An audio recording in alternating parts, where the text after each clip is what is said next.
Hi, this is a book reading podcast, The Magic Casket by R. Austin Freeman. We are starting with Chapter 1, The Magic Casket. It was in the near neighborhood of Kings Road, Chelsea, that chance, aided by Thorndyke's sharp and observant eyes, introduced us to the dramatic story of the Magic Casket.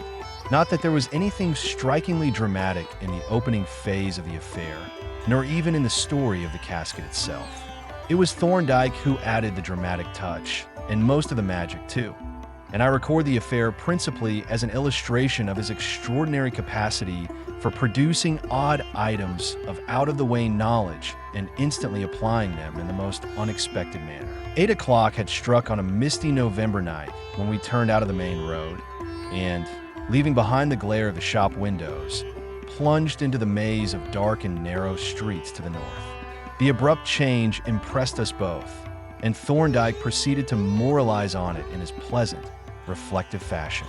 London is an inexhaustible place, he mused. Its variety is infinite.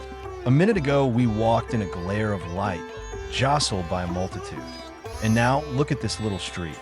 It is as dim as a tunnel, and we have got it absolutely to ourselves. Anything might happen in a place like this. Suddenly he stopped. We were, at the moment, passing a small church or chapel, the west door of which was enclosed in an open porch, and as my observant friend stepped into the latter and stooped, I perceived, in the deep shadow against the wall, the object which had evidently caught his eye. "What is it?" I asked, following him in. "It is a handbag," he replied. "And the question is, what is it doing here?" He tried the church door, which was obviously locked, and coming out, looked at the windows. "There are no lights in the church," said he. "The place is locked up and there is nobody in sight. Apparently the bag is derelict. Shall we have a look at it?" Without waiting for an answer, he picked it up and brought it out into the mitigated darkness of the street, where we proceeded to inspect it. But at the first glance it told its own tale, for it had evidently been locked, and it bore unmistakable traces of having been forced open. "It isn't empty," said Thorndyke. "I think we had better see what is in it. Just catch hold while I get a light." He handed me the bag while he felt in his pocket for the tiny electric lamp which he made a habit of carrying, and an excellent habit it is. I held the mouth of the bag open while he illuminated the interior, which we then saw to be occupied by several objects neatly wrapped in brown paper. One of these Thorndyke lifted out, and untying the string and removing the paper, displayed a Chinese stoneware jar. Attached to it was a label, bearing the stamp of the Victoria and Albert Museum, on which was written, "Miss Mabel Bonney, 168 Willow Walk, Fulham Road, W." "That tells us all that we want to know," said Thorndyke, rewrapping the jar and tenderly replacing it in the bag. "We can't do wrong in delivering the things to their owner, especially as the bag itself is evidently her property, too," and he pointed to the gilt initials, MB, stamped on the morocco. It took us but a few minutes to reach the Fulham Road, but we then had to walk nearly a mile along that thoroughfare before we arrived at Willow Walk, to which an obliging shopkeeper had directed us, and, naturally, number 168 was at the farther end. As we turned into the quiet street we almost collided with two men, who were walking at a rapid pace, but both looking back over their shoulders. I noticed that they were both Japanese, well-dressed, gentlemanly-looking men, but I gave them little attention, being interested, rather, in what they were looking at. This was a taxicab which was dimly visible by the light of a street lamp at the farther end of the walk, and from which 4 persons had just alighted. 2 of these had hurried ahead to knock at a door, while the other 2 walked very slowly across the pavement and up the steps to the threshold. Almost immediately the door was opened, 2 of the shadowy figures entered, and the other 2 returned slowly to the cab, and as we came nearer, I could see that these latter were policemen in uniform. I had just time to note this fact when they both got into the cab and were forthwith spirited away. "Looks like a street accident of some kind," I remarked, and then, as I glanced at the number of the house we were passing, I added, "Now, I wonder if that house happens to be. Yes, by Jove. It is 168. Things have been happening, and this bag of ours is one of the dramatis personae." The response to our knock was by no means prompt. I was, in fact, in the act of raising my hand to the knocker to repeat the summons when the door opened and revealed an elderly servant maid who regarded us inquiringly and, as I thought, with something approaching alarm. "Does Miss Mabel Bonney live here?" Thorndyke asked. "Yes, sir," was the reply. "But I am afraid you can't see her just now, unless it is something urgent. She is rather upset and particularly engaged at present." "There is no occasion whatever to disturb her," said Thorndyke. "We have merely called to restore this bag, which seemed to have been lost." And with this he held it out towards her. She grasped it eagerly, with a cry of surprise, and as the mouth fell open, she peered into it. "Why," she exclaimed, "they don't seem to have taken anything, after all. Where did you find it, sir?" "In the porch of a church in Spelton Street," Thorndyke replied, and was turning away when the servant said earnestly, "Would you kindly give me your name and address, sir? Miss Bonney will wish to write and thank you." "There is really no need," said he, but she interrupted anxiously. "If you would be so kind, sir, Miss Bonney will be so vexed if she is unable to thank you, and besides, she may want to ask you some questions about it."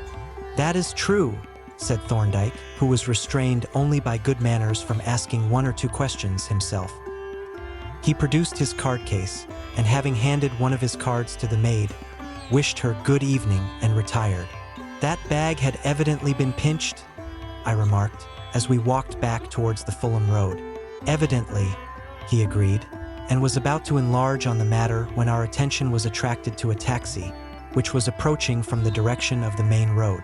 A man's head was thrust out of the window, and as the vehicle passed a street lamp, I observed that the head appertained to an elderly gentleman with very white hair and a very fresh-colored face. "Did you see who that was?" Thorndyke asked. "It looked like old Broadrib," I replied. "It did, very much. I wonder where he is off to." He turned and followed, with a speculative eye, the receding taxi, which presently swept alongside the curb and stopped, apparently opposite the house from which we had just come. As the vehicle came to rest, the door flew open and the passenger shot out like an elderly, but agile, jack-in-the-box and bounced up the steps.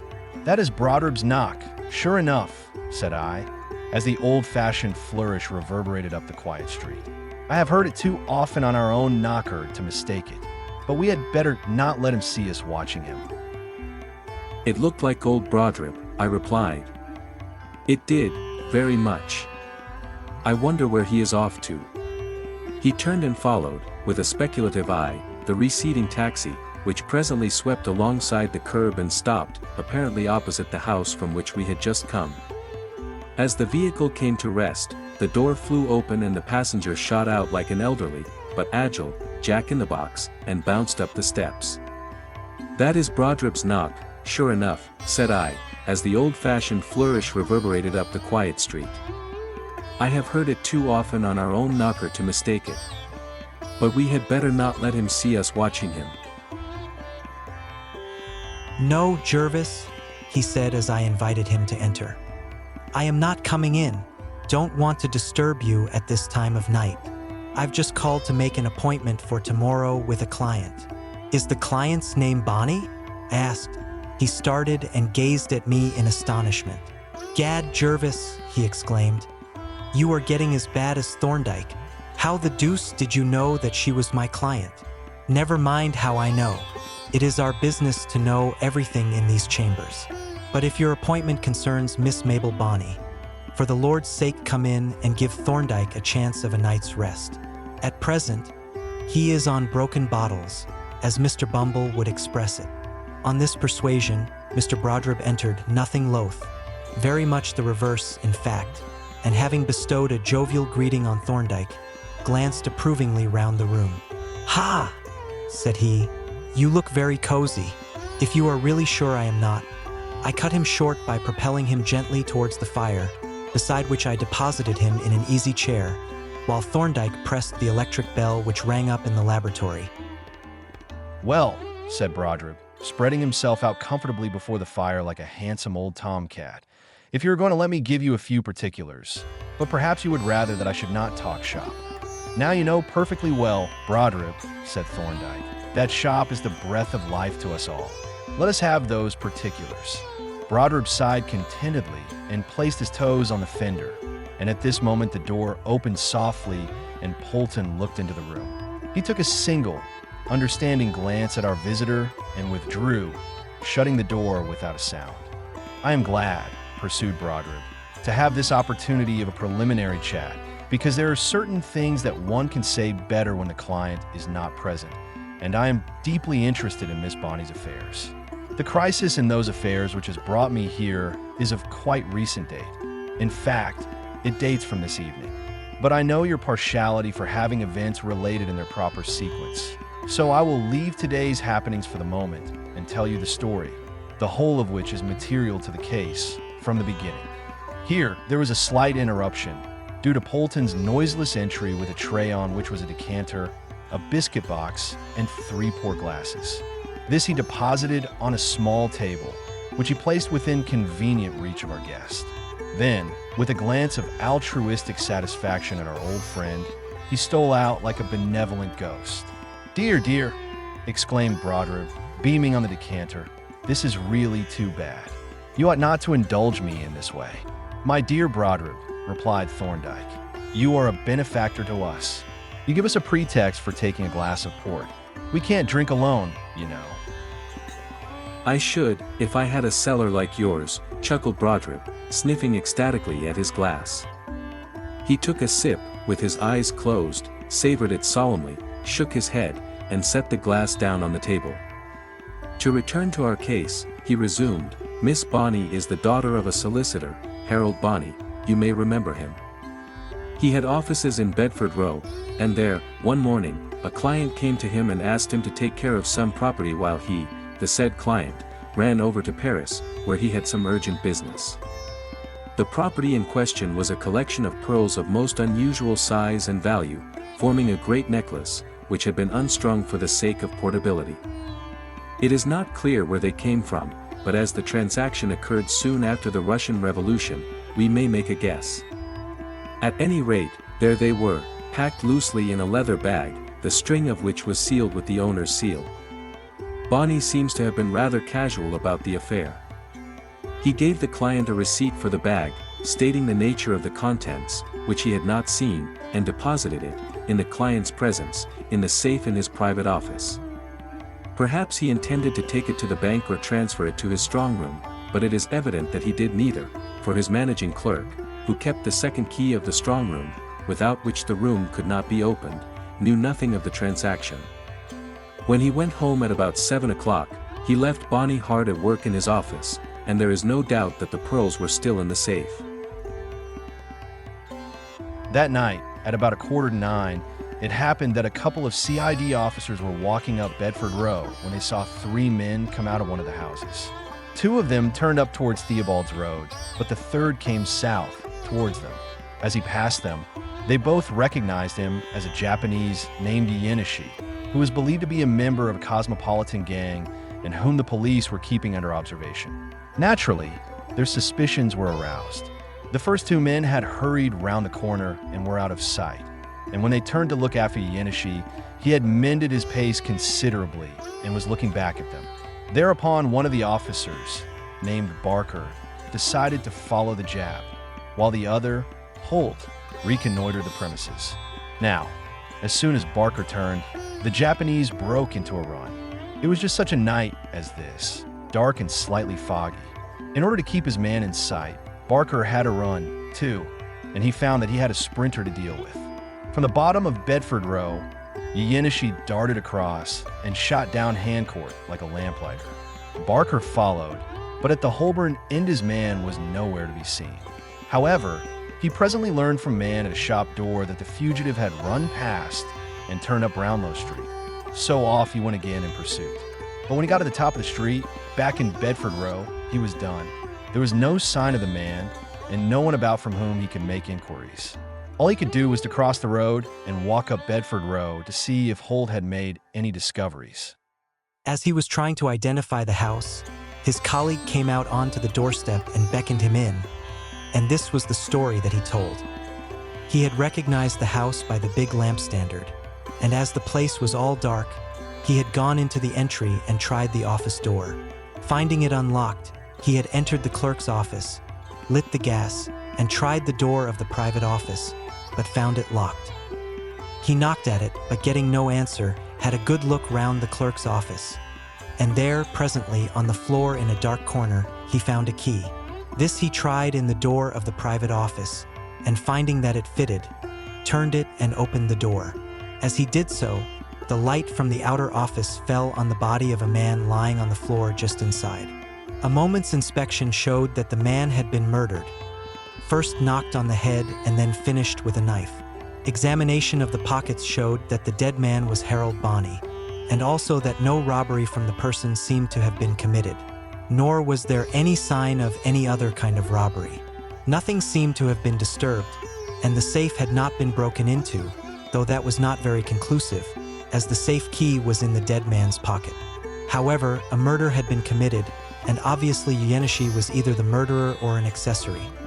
So Holt had, at once, rung up Scotland Yard on the office telephone, giving all the particulars.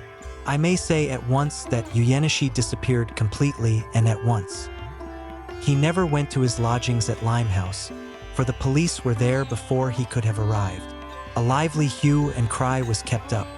Photographs of the wanted man were posted outside every police station, and a watch was set at all the ports. But he was never found. He must have got away at once on some outward-bound tramp from the Thames, and there we will leave him for the moment. At first, it was thought that nothing had been stolen, since the managing clerk could not discover that anything was missing. But a few days later, the client returned from Paris and, presenting his receipt, asked for his pearls. But the pearls had vanished. Clearly, they had been the object of the crime. The robbers must have known about them and traced them to the office. Of course, the safe had been opened with its own key, which was then replaced in the dead man's pocket. Now, I was poor Bonnie's executor, and in that capacity, I denied his liability in respect of the pearls on the ground, that he was a gratuitous bailee, there being no evidence that any consideration had been demanded, and that being murdered cannot be construed as negligence. But Miss Mabel, who was practically the sole legatee, insisted on accepting liability. She said that the pearls could have been secured in the bank or the strong room, and that she was morally, if not legally, liable for their loss, and she insisted on handing to the owner the full amount at which he valued them. It was a wildly foolish proceeding, for he would certainly have accepted half the sum. But still, I take my hat off to a person, man or woman, who can accept poverty in preference to a broken covenant. And here Brodribb, being in fact that sort of person himself, had to be consoled with a replenished glass. And mind you, he resumed, when I speak of poverty, I wish to be taken literally. The estimated value of those pearls was £50,000. If you can imagine anyone out of Bedlam giving such a sum for a parcel of trash like that. And when poor Mabel Bonney had paid it, she was left with the prospect of having to spread her butter mighty thin for the rest of her life. As a matter of fact, she has had to sell one after another of her little treasures to pay just her current expenses, and I'm hanged if I can see how she is going to carry on when she has sold the last of them. But there, I mustn't take up your time with her private troubles. Let us return to our muttons. First, as to the pearls. They were never traced, and it seems probable that they were never disposed of. For, you see, pearls are different from any other kind of gems. You can cut up a big diamond, but you can't cut up a big pearl. And the great value of this necklace was due not only to the size, the perfect shape and orient of the separate pearls, but to the fact that the whole set was perfectly matched. To break up the necklace was to destroy a good part of its value. And now as to our friend Uyenishi. He disappeared, as I have said, but he reappeared at Los Angeles, in custody of the police, charged with robbery and murder. He was taken red-handed and was duly convicted and sentenced to death. But for some reason, or more probably for no reason as we should think, the sentence was commuted to imprisonment for life. Under these circumstances, the English police naturally took no action, especially as they really had no evidence against him. Now Uyenishi was, by trade, a metalworker, a maker of those pretty trifles that are so dear to the artistic Japanese, and when he was in prison he was allowed to set up a little workshop and practice his trade on a small scale. Among other things that he made was a little casket in the form of a seated figure, which he said he wanted to give to his brother as a keepsake. I don't know whether any permission was granted for him to make this gift, but that is of no consequence. For Uyenishi got influenza and was carried off in a few days by pneumonia, and the prison authorities learned that his brother had been killed a week or two previously in a shooting affair at San Francisco. So the casket remained on their hands. About this time, Miss Bonnie was invited to accompany an American lady on a visit to California, and accepted gratefully. While she was there, she paid a visit to the prison to inquire whether Uyenishi had ever made any kind of statement concerning the missing pearls. Here she heard of Uyenishi's recent death, and the governor of the prison, as he could not give her any information, handed over to her the casket as a sort of memento. This transaction came to the knowledge of the press, and, well, you know what the Californian press is like. There were some comments, as they would say, and quite an assortment of Japanese, of shady antecedents, applied at the prison to have the casket restored to them as Uyenishi's heirs. Then Miss Bonnie's rooms at the hotel were raided by burglars, but the casket was in the hotel strongroom, and Miss Bonnie and her hostess were shadowed by various undesirables in such a disturbing fashion that the two ladies became alarmed and secretly made their way to New York. But there another burglary occurred, with the same unsuccessful result, and the shadowing began again. Finally, Miss Bonnie, feeling that her presence was a danger to her friend, decided to return to England, and managed to get on board the ship without letting her departure be known in advance. But even in England she has not been left in peace. She has had an uncomfortable feeling of being watched and attended, and has seemed to be constantly meeting Japanese men in the streets, especially in the vicinity of her house. Of course, all the fuss is about this infernal casket, and when she told me what was happening, I promptly popped the thing in my pocket and took it to my office, where I stowed it in the strongroom. And there, of course, it ought to have remained. But it didn't. One day Miss Bonnie told me that she was sending some small things to a lone exhibition of Oriental works of art at the South Kensington Museum, and she wished to include the casket. I urged her strongly to do nothing of the kind, but she persisted, and the end of it was that we went to the museum together, with her pottery and stuff in a handbag and the casket in my pocket. It was a most imprudent thing to do, for there the beastly casket was, for several months, exposed in a glass case for anyone to see, with her name on the label, and what was worse, full particulars of the origin of the thing. However, nothing happened while it was there. The museum is not an easy place to steal from, and all went well until it was time to remove the things after the close of the exhibition. Now, today was the appointed day, and, as on the previous occasion, she and I went to the museum together. But the unfortunate thing is that we didn't come away together. Her other exhibits were all pottery, and these were dealt with first, so that she had her handbag packed and was ready to go before they had begun on the metalwork cases. As we were not going the same way, it didn't seem necessary for her to wait, so she went off with her bag and I stayed behind until the casket was released, when I put it in my pocket and went home, where I locked the thing up again in the strongroom. It was about 7 when I got home. A little after 8, I heard the telephone ring down in the office, and down I went, cursing the untimely ringer, who turned out to be a policeman at St. George's Hospital. He said he'd found Miss Bonnie lying unconscious in the street, and had taken her to the hospital, where she had been detained for a while, but she was now recovered and he was taking her home. She would like me, if possible, to go and see her once. Well, of course, I set off forthwith and got to her house a few minutes after her arrival, and just after you had left. She was a good deal upset, so I didn't worry her with many questions, but she gave me a short account of her misadventure, which amounted to this. She had started to walk home from the museum along the Brompton Road, and she was passing down a quiet street between that and Fulham Road, when she heard soft footsteps behind her. The next moment, a scarf or shawl was thrown over her head and drawn tightly round her neck. At the same moment, the bag was snatched from her hand. That is all that she remembers, for she was half suffocated and so terrified that she fainted and knew no more until she found herself in a cab with 2 policemen who were taking her to the hospital. Now it is obvious that her assailants were in search of that damned casket, for the bag had been broken open and searched, but nothing taken or damaged, which suggests the Japanese again, for a British thief would have smashed the crockery. I found your card there, and I put it to Miss Bonnie that we had better ask you to help us. I told her all about you, and she agreed emphatically. So that is why I am here, drinking your port and robbing you of your night's rest. And what do you want me to do? Thorndyke asked. Whatever you think best, was the cheerful reply. In the first place, this nuisance must be put a stop to, this shadowing and hanging about. But apart from that, you must see that there is something queer about this accursed casket. The beastly thing is of no intrinsic value. The museum man turned up his nose at it, but it evidently has some extrinsic value, and no small value either. If it is good enough for these devils to follow it all the way from the States, as they seem to have done, it is good enough for us to try to find out what its value is. That is where you come in. I propose to bring Miss Bonnie to see you tomorrow, and I will bring the infernal casket too. Then you will ask her a few questions, take a look at the casket through the microscope, if necessary, and tell us all about it in your usual necromantic way. Thorndyke laughed as he refilled our friend's glass.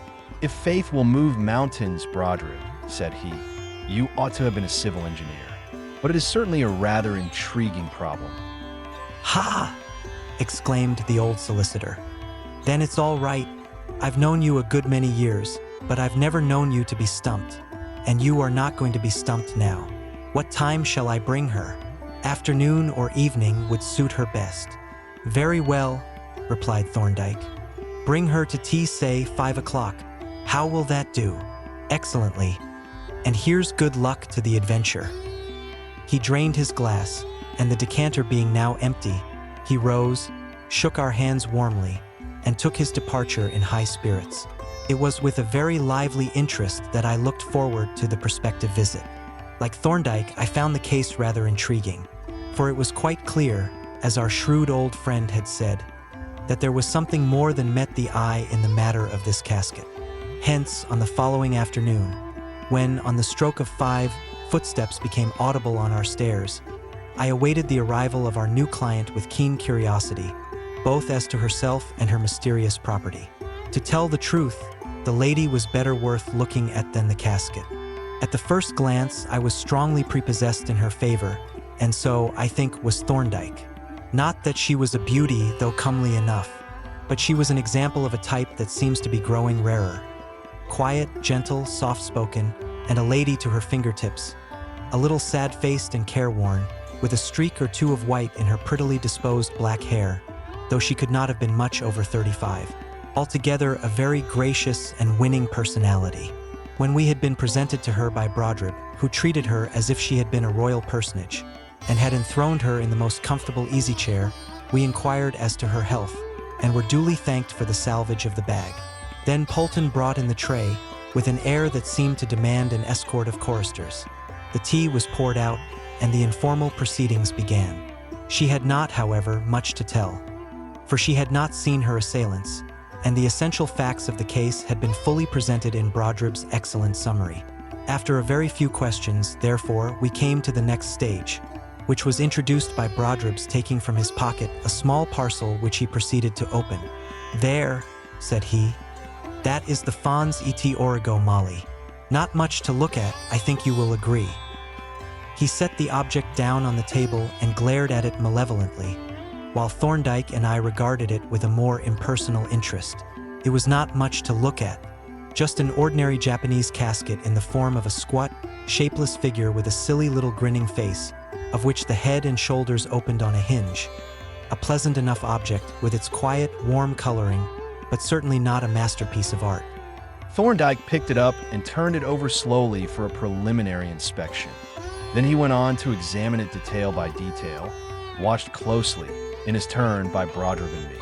Slowly and methodically, his eye, fortified by a watchmaker's eyeglass, traveled over every part of the exterior. Then he opened it, and having examined the inside of the lid, scrutinized the bottom from within, long and attentively. Finally, he turned the casket upside down and examined the bottom from without, giving to it the longest and most rigorous inspection of all, which puzzled me somewhat, for the bottom was absolutely plain. At length, he passed the casket and the eyeglass to me without comment. Well, said Brodribb, what is the verdict? It is of no value as a work of art, replied Thorndyke. The body and lid are just castings of common white metal, an antimony alloy, I should say. The bronze color is lacquer. "So the museum man remarked," said Brodribb. "But," continued Thorndyke, "there is one very odd thing about it. The only piece of fine metal in it isn't a part which matters least. The bottom is a separate plate of the alloy known to the Japanese as shakudo, an alloy of copper and gold." "Yes," said Brodribb. "The museum man noted that too, and couldn't make out why it had been put there." Then Thorndyke continued, "There is another anomalous feature. The inside of the bottom is covered with elaborate decoration. Just the place where decoration is most inappropriate, since it would be covered up by the contents of the casket. And, again, this decoration is etched, not engraved or chased. But etching is a very unusual process for this purpose, if it is ever used at all by Japanese metalworkers. My impression is that it is not, for it is most unsuitable for decorative purposes. That is all that I observed so far." "And what do you infer from your observations?" Brodribb asked. "I should like to think the matter over," was the reply. "There is an obvious anomaly, which must have some significance, but I won't embark on speculative opinions at this stage. I should like, however, to take 1 or 2 photographs of the casket for reference, but that will occupy some time. You will hardly want to wait so long." "No," said Brodribb, "but Miss Bonnie is coming with me to my office to go over some documents and discuss a little business. When we have finished, I will come back and fetch the confounded thing." "There is no need for that," replied Thorndyke. "As soon as I have done what is necessary, I will bring it up to your place." To this arrangement, Brodribb agreed readily, and he and his client prepared to depart. I rose too, and, as I happened to have a call to make in Old Square, Lincoln's Inn, I asked permission to walk with him. As we came out into King's Bench Walk, I noticed a smallish, gentlemanly-looking man who had just passed our entry and now turned in at the one next door, and by the light of the lamp in the entry, he looked to me like a Japanese. I thought Miss Bonnie had observed him, too, but she made no remark, and neither did I. But, passing up Inner Temple Lane, we nearly overtook 2 other men, who, though I got but a back view of them and the light was feeble enough, aroused my suspicions by their neat, small figures. As we approached, they quickened their pace, and one of them looked back over his shoulder, and then my suspicions were confirmed, for it was an unmistakable Japanese face that looked round at us. Miss Bonnie saw that I had observed the men, for she remarked, as they turned sharply at the cloisters and entered Pump Court. "You see, I am still haunted by Japanese." "I noticed them," said Brodribb. "They are probably law students, but we may as well be companionable." And with this, he too headed for Pump Court. We followed our Oriental friends across the lane into Fountain Court, and through that and Devereux Court out to Temple Bar, where we parted from them. They turning westward and we crossing to Bell Yard, up which we walked, entering New Square by the Carey Street gate. At Brodribb's doorway we halted and looked back, but no one was in sight. I accordingly went my way, promising to return anon to hear Thorndyke's report, and the lawyer and his client disappeared through the portal. My business occupied me longer than I had expected, but nevertheless, when I arrived at Brodribb's premises, where he lived in chambers over his office, Thorndyke had not yet made his appearance. A quarter of an hour later, however, we heard his brisk steps on the stairs, and as Brodribb threw the door open, he entered and produced the casket from his pocket. "Well," said Brodribb, taking it from him and locking it, for the time being, in a drawer, "has the oracle spoken? And if so, what did he say?" "Oracles," replied Thorndyke, "have a way of being more concise than explicit. Before I attempt to interpret the message, I should like to view the scene of the escape, to see if there was any intelligible reason why this man, Uyenishi, should have returned up Brownlow Street into what must have been the danger zone. I think that is a material question." "Then," said Brodribb with evident eagerness, "let us all walk up and have a look at the confounded place. It is quite close by." We all agreed instantly, 2 of us, at least, being on the tiptoe of expectation. For Thorndyke, who habitually understated his results, had virtually admitted that the casket had told him something, and as we walked up the square to the gate in Lincoln's Inn Fields, I watched him furtively, trying to gather from his impassive face a hint as to what the something amounted to, and wondering how the movements of the fugitive bore on the solution of the mystery. Brodribb was similarly occupied, and as we crossed from Great Turnstile and took our way up Brownlow Street, I could see that his excitement was approaching bursting point. At the top of the street, Thorndyke paused and looked up and down the rather dismal thoroughfare, which forms a continuation of Bedford Row and bears its name.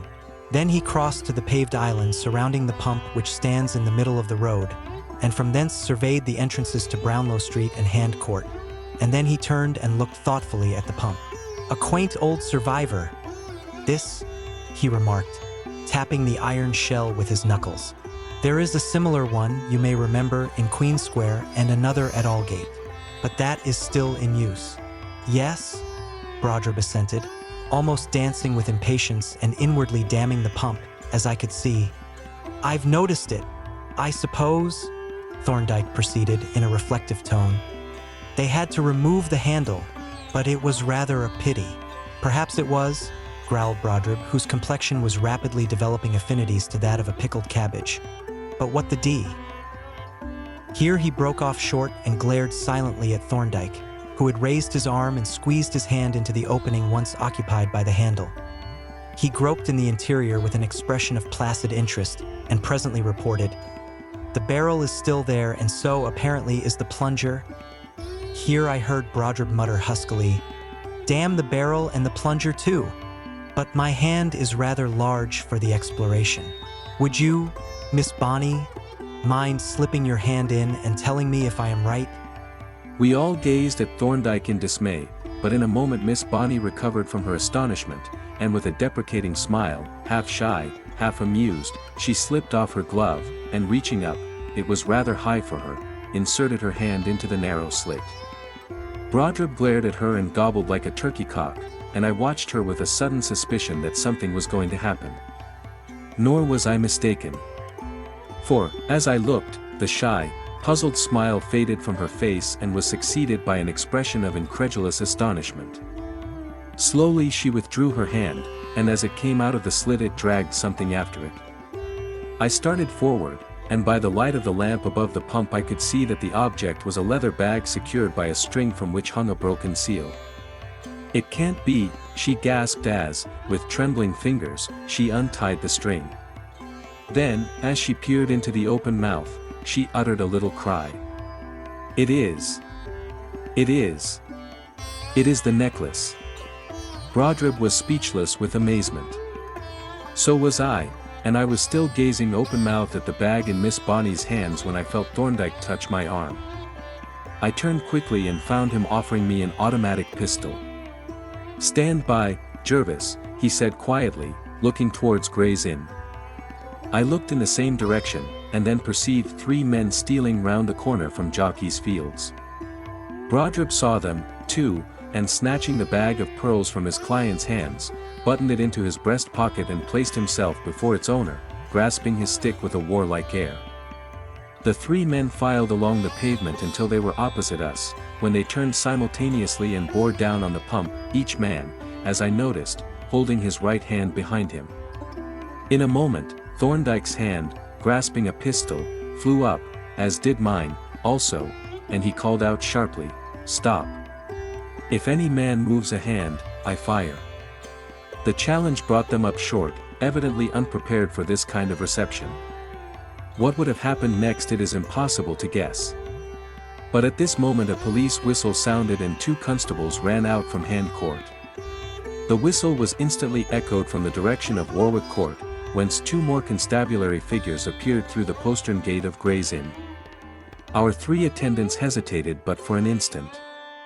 Then, with one accord, they turned tail and flew like the wind round into Jockey's Fields, with the whole posse of constables close on their heels.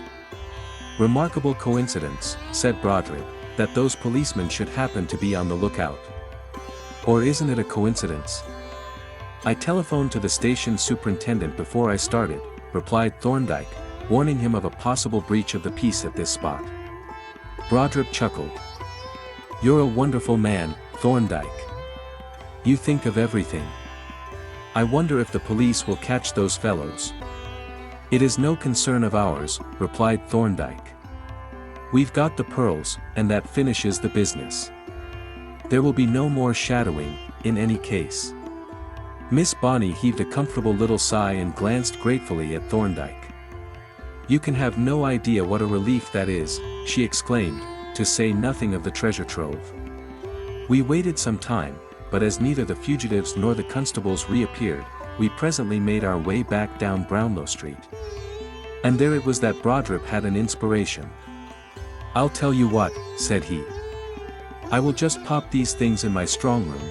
They will be perfectly safe there until the bank opens tomorrow, and then we'll go and have a nice little dinner. I'll pay the piper." "Indeed you won't," exclaimed Miss Bonnie. "This is my Thanksgiving festival, and the benevolent wizard shall be the guest of the evening." "Very well, my dear," agreed Brodribb. "I will pay and charge it to the estate. But I stipulate that the benevolent wizard shall tell us exactly what the oracle said. That is essential to the preservation of my sanity." "You shall have his ipsissima verba," Thorndyke promised, and the resolution was carried, nem. Con. An hour and a half later we were seated around a table in a private room of a café to which Mr. Brodribb had conducted us. I may not divulge its whereabouts, though I may, perhaps, hint that we approached it by way of Wardour Street. At any rate, we had dined, even to the fulfillment of Brodribb's ideal, and coffee and liqueurs furnished a sort of gastronomic doxology. Brodribb had lighted a cigar and Thorndyke had produced a vicious-looking little black cheroot, which he regarded fondly and then returned to its abiding place as unsuited to the present company.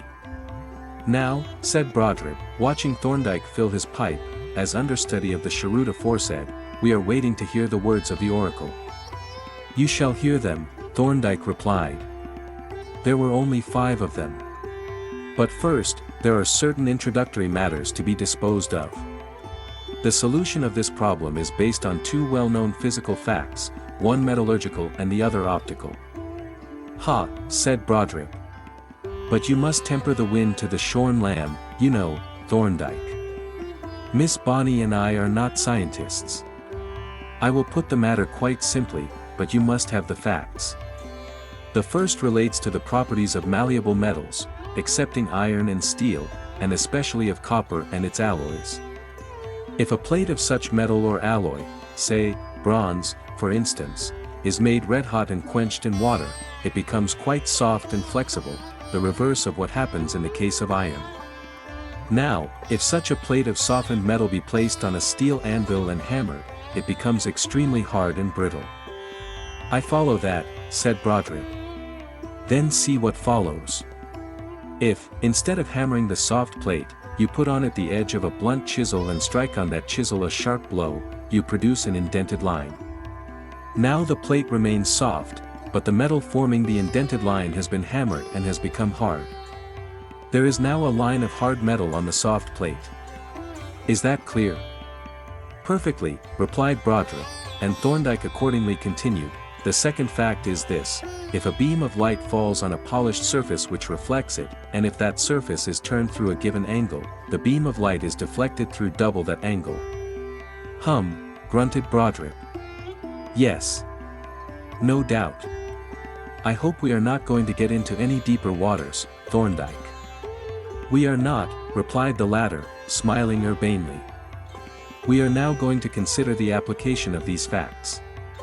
Have you ever seen a Japanese magic mirror?"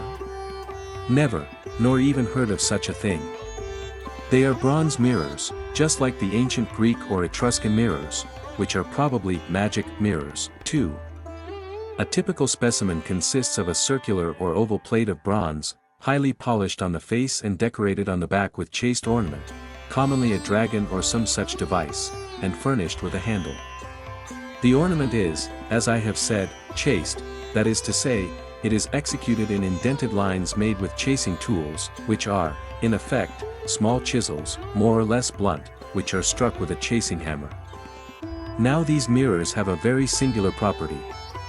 Although the face is perfectly plain, as a mirror should be, yet, if a beam of sunlight is caught on it and reflected, say, onto a white wall, the round or oval patch of light on the wall is not a plain light patch. It shows quite clearly the ornament on the back of the mirror." "But how extraordinary," exclaimed Miss Bonnie. "It sounds quite incredible." "It does," Thorndyke agreed. And yet the explanation is quite simple. Professor Sylvanus Thompson pointed it out years ago. It is based on the facts which I have just stated to you. The artist who makes one of these mirrors begins, naturally, by annealing the metal until it is quite soft. Then he chases the design on the back, and this design then shows slightly on the face. But he now grinds the face perfectly flat with fine emery and water so that the traces of the design are completely obliterated. Finally, he polishes the face with rouge on a soft buff. But now observe that wherever the chasing tool has made a line, the metal is hardened right through so that the design is in hard metal on a soft matrix. But the hardened metal resists the wear of the polishing buff more than the soft metal does. The result is that the act of polishing causes the design to appear in faint relief on the face. Its projection is infinitesimal, less than the 100,000th of an inch, and totally invisible to the eye. But minute as it is, owing to the optical law, which I mentioned, which in effect doubles the projection, it is enough to influence the reflection of light. As a consequence, every chased line appears on the patch of light as a dark line with a bright border, and so the whole design is visible. I think that is quite clear. Perfectly clear, Miss Bonnie and Broderick agreed. But now, pursued Thorndyke, before we come to the casket, there is a very curious corollary which I must mention. Supposing our artist, having finished the mirror, should proceed with a scraper to erase the design from the back, and on the blank, scraped surface to etch a new design. The process of etching does not harden the metal, so the new design does not appear on the reflection, but the old design would. For although it was invisible on the face and had been erased from the back, it would still exist in the substance of the metal and continue to influence the reflection. The odd result would be that the design which would be visible in the patch of light on the wall would be a different one from that on the back of the mirror. No doubt, you see what I am leading up to, but I will take the investigation of the casket as it actually occurred. It was obvious at once that the value of the thing was extrinsic. It had no intrinsic value, either in material or workmanship. What could that value be? The clear suggestion was that the casket was the vehicle of some secret message or information. It had been made by Yenishi, who had almost certainly had possession of the missing pearls, and who had been so closely pursued that he never had an opportunity to communicate with his confederates. It was to be given to a man who was almost certainly one of those confederates. And since the pearls had never been traced, there was a distinct probability that the presumed message referred to some hiding place in which Yenishi had concealed them during his flight and where they were probably still hidden. With these considerations in my mind, I examined the casket, and this was what I found. The thing itself was a common white metal casting made presentable by means of lacquer. But the white metal bottom had been cut out and replaced by a plate of fine bronze, shakudo. The inside of this was covered with an etched design, which immediately aroused my suspicions. Turning it over, I saw that the outside of the bottom was not only smooth and polished, it was a true mirror. It gave a perfectly undistorted reflection of my face. At once, I suspected that the mirror held the secret, that the message, whatever it was, had been chased on the back, had then been scraped away, and an etched design worked on it to hide the traces of the scraper. As soon as you were gone, I took the casket up to the laboratory and threw a strong beam of parallel light from a condenser on the bottom, catching the reflection on a sheet of white paper. The result was just what I had expected. On the bright oval patch on the paper could be seen the shadowy, but quite distinct, forms of 5 words in the Japanese character. I was in somewhat of a dilemma, for I have no knowledge of Japanese, whereas the circumstances were such as to make it rather unsafe to employ a translator. However, as I do just know the Japanese characters and possess a Japanese dictionary, I determined to make an attempt to fudge out the words myself. If I failed, I could then look for a discreet translator. However, it proved to be easier than I had expected, for the words were detached. They did not form a sentence, and so involved no questions of grammar. I spelt out the first word and then looked it up in the dictionary. The translation was pearls. This looked hopeful, and I went on to the next, of which the translation was pump. The third word floored me. It seemed to be jockeys or jockish, but there was no such word in the dictionary. So I turned to the next word, hoping that it would explain its predecessor, and it did. The fourth word was fields, and the last word was evidently London. So the entire group read, pearls, pump, jockeys, fields, London. Now, there is no pump, so far as I know, in Jockey's Fields, but there is one in Bedford Row close to the corner of the fields, and exactly opposite the end of Brownlow Street. And by Mr. Brodribb's account, Uyenishi, in his flight, ran down Hand Court and returned up Brownlow Street, as if he were making for the pump. As the latter is disused and the handle hole is high up, well out of the way of children, it offers quite a good temporary hiding place, and I had no doubt that the bag of pearls had been poked into it and was probably there still. I was tempted to go at once and explore, but I was anxious that the discovery should be made by Miss Bonny herself, and I did not dare to make a preliminary exploration for fear of being shadowed. If I had found the treasure, I should have had to take it and give it to her, which would have been a flat ending to the adventure. So I had to dissemble and be the occasion of much smothered objurgation on the part of my friend, Brodribb. And that is the whole story of my interview with the Oracle. Our mantelpiece is becoming a veritable museum of trophies of victory, the gifts of grateful clients. Among them is a squat, shapeless figure of a Japanese gentleman of the old school, with a silly, grinning little face, the magic casket. But its possession is no longer a menace. Its sting has been drawn, its magic is exploded, its secret is exposed, and its glory departed. 2. Here finishes the chapter 1 of The Magic Casket by our Austin Freeman.